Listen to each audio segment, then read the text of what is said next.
There's blood in the streets in Egypt. Egypt could be on the brink of a civil war. That's the warning from its top Muslim cleric. And he's calling for the bloodshed in the streets to stop. 50 people were killed in fighting between Egypt's security forces and the supporters of former President Mohamed Morsi. CBN's Chris Mitchell is in Cairo, and he brings us this report. The military video shows some members firing on the soldiers. We were assigned to secure the Republican Guard headquarters, and suddenly, early morning, we found motorcyclists firing at us, and some of us were hurt. But the Muslim Brotherhood says the army planned the assault to break up their protest to reinstate Mohamed Morsi, and said they'd launch an intifada in response to the violence. Whatever happened in Monday's clashes, some fear it might be just the first of many between the army and the Muslim Brotherhood. It's unlikely that Mohamed Morsi will ever be reinstated, and the Muslim Brotherhood will not give up its goals. But for most Egyptians, after just 1 year of rule under the Muslim Brotherhood, they saw a different future. They saw a black future, I believe so. They saw the future of Afghanistan. They saw the future of Pakistan. Freddie Benjamin is a leader in the Egyptian Social Democratic Party. He says the Muslim Brotherhood has its own agenda. The Muslim Brotherhood, mainly, they are based on a very solid rock ideology, which is building the Islamic Caliphate, okay? This is their main strategy and main target. It will never change. The tactics may change to achieve this goal, but the strategy will never change. They are intolerant. They only use democracy to kill democracy. The Muslim Brotherhood began in 1928 and spawned most of today's major terror groups, including Al-Qaeda and Hamas.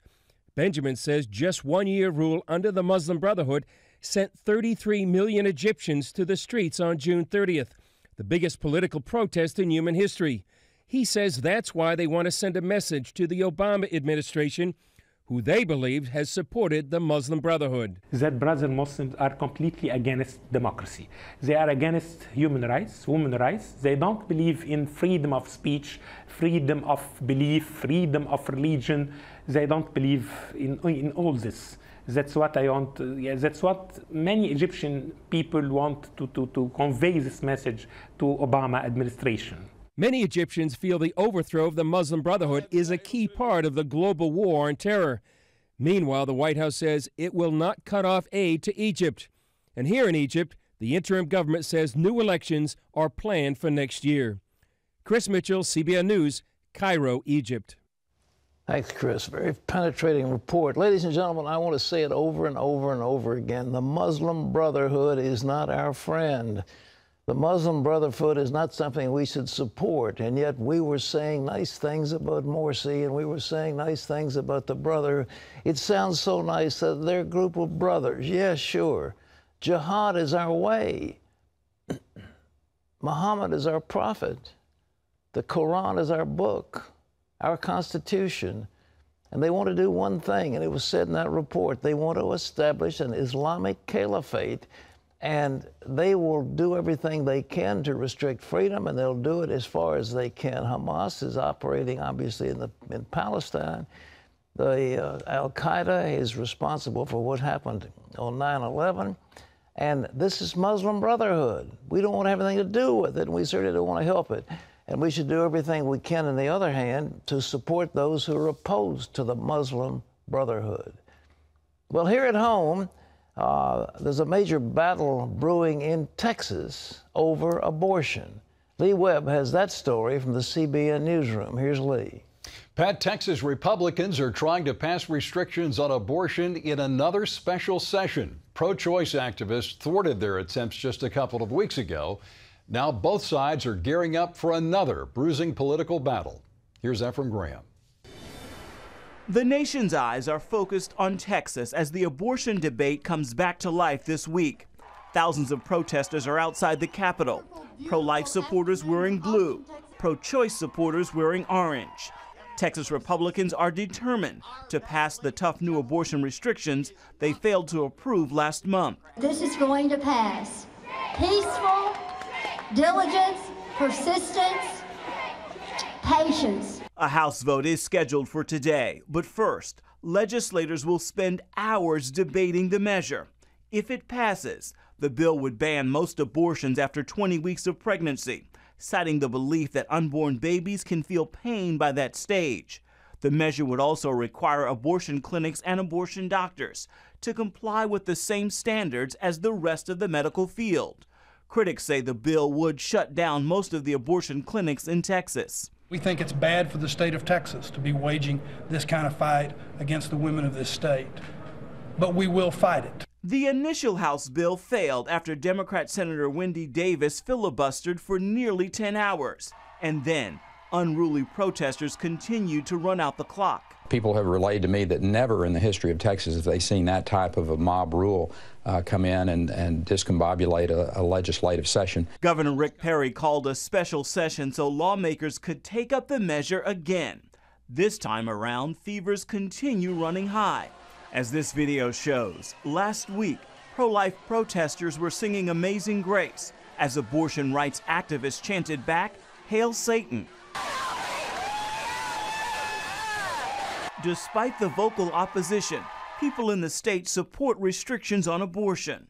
A poll conducted by the University of Texas and the Texas Tribune found 62% of Texas residents support a ban on late-term abortions. Governor Perry vows that this time the bill will pass. Texas is a place where we defend life. I mean, that's the powerful message here, and that's what we're focused on. This could be his last chance to push the measure through. Perry announced yesterday that he will not seek a fourth term in office. Ephraim Graham, CBN News. And Pat, the side story on this is it's reinvigorated Rick Perry's political career on the national level. It has indeed, but he was a terrible candidate the last time. I hope he doesn't try to run again, but who knows? With politics, anything can happen, so we'll have to see.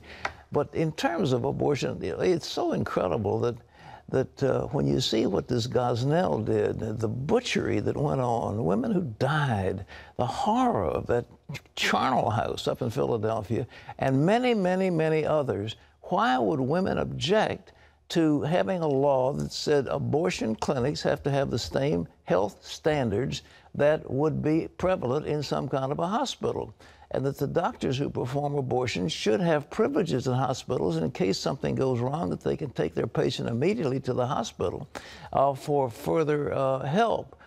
Well, why would women not want that? That's not anti-abortion, but to close down those butcheries, it looks like to me the women would be applauding it, and maybe they're not. But Texas is joining a long list of states now that is saying, look, enough is enough. And if a fetus can feel the pain after 20 weeks or whatever it is, then that child deserves a chance to live. We can't cause unnecessary pain.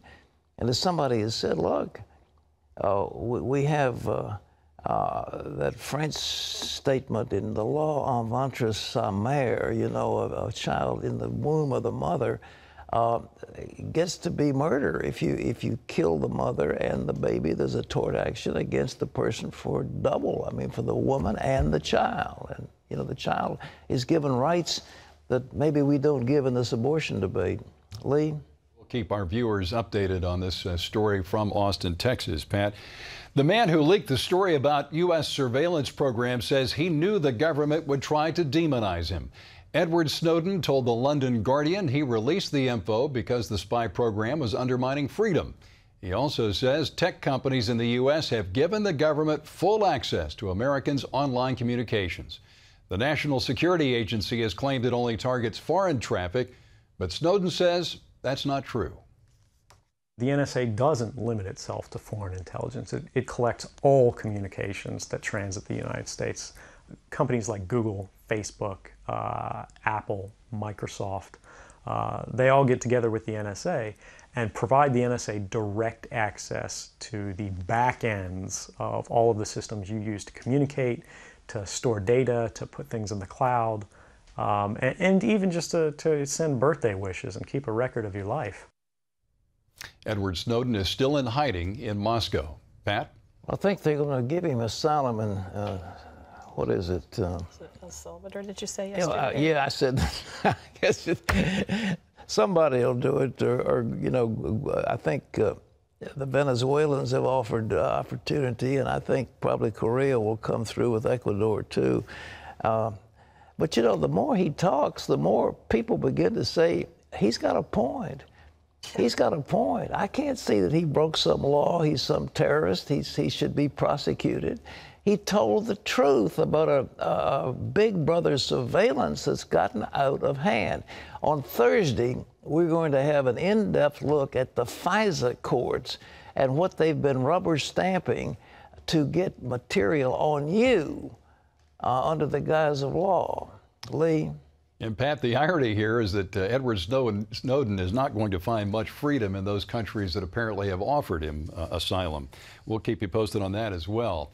Investigators of the Asiana Airlines crash are focusing their attention on the entire flight crew, not just the pilot who was landing the plane. The Boeing 777 was flying significantly below landing speed, and they want to know why no one in the cockpit noticed. Aviation experts say both the pilot and co-pilot should have seen that something was wrong and aborted that landing. And they say the pilots may have been relying on automated systems and failed to notice the drop in airspeed. The pilot of the plane was inexperienced with Boeing 777s. Apparently, he had flown the Airbus many times, but not this particular Boeing plane, and had never landed that type of plane at the San Francisco airport. But his co-pilot was experienced and supposed to be monitoring him. The three women held captive in a Cleveland home for a decade are thanking the public. In this YouTube video, Amanda Berry, Gina DeJesus, and Michelle Knight said thank you for prayers, encouragement, and the financial fund set up to help them. I want to thank everyone who has helped me and my family through this entire ordeal. Everyone who has been there to support us has been a blessing. I don't want to be consumed by hatred. With that being said, we need to take a leap of faith and know that God is in control. We have been hurt by people, but we need to rely on God as being the judge. The young women also thank people for respecting their privacy, and they've asked that they continue to do so. Former bus driver Ariel Castro, shown there, is waiting to stand trial on a 329-count indictment on charges of kidnapping and rape. Pat? I would just like to find out what's going on in their minds. The psychological trauma of that kind of captivity over a period of years, when one of them had several births and the children, I believe, were killed. I mean, this man was an absolute monster. But what psychological damage? They seem on the surface to look okay, but what's going on inside? What nightmares do they have when they're by themselves at night? And how long does that trauma last? I would think quite a while, that there would have to be some serious and deep counseling. The nice thing, Terry, is that they've got forgiveness in their hearts, and that's the major. It's the road to freedom, isn't it? Yeah, I was watching one reality thing that this father of a person who had been killed said, "I'll never forgive." You know, I'll never forgive. Well, you've got to forgive. You have to have forgiveness. And those women apparently have forgiveness. God bless them. But whew, if it'll take the miracle of God to cleanse them of that horrible nightmare. Well, that's got to be one of the most amazing stories of the year, certainly. Right in the middle of a town. Yeah. Oh, man. A federal judge has granted a temporary restraining order preventing Wisconsin from enforcing a new abortion law. The law bans doctors from performing abortions if they don't have admitting privileges at nearby hospitals. A judge granted the hold Monday in response to a lawsuit from Planned Parenthood. The abortion provider argues the requirement would unconstitutionally restrict the availability of abortions in Wisconsin. Supporters say the law was aimed at providing the best available health care for women. Egyptian Christians are grieving the murder of a Coptic priest in northern Sinai. Islamic gunmen opened fire on the 39-year-old priest Saturday. The murder came after Muslim Brotherhood supporters criticized the Coptic Orthodox Patriarch for backing the military's removal of President Mohamed Morsi from power. Christians fear they are being targeted for attacks as many Morsi supporters blame them for the recent turn of events in the country. You can always get the latest from CBN News by going to our website at cbnnews.com.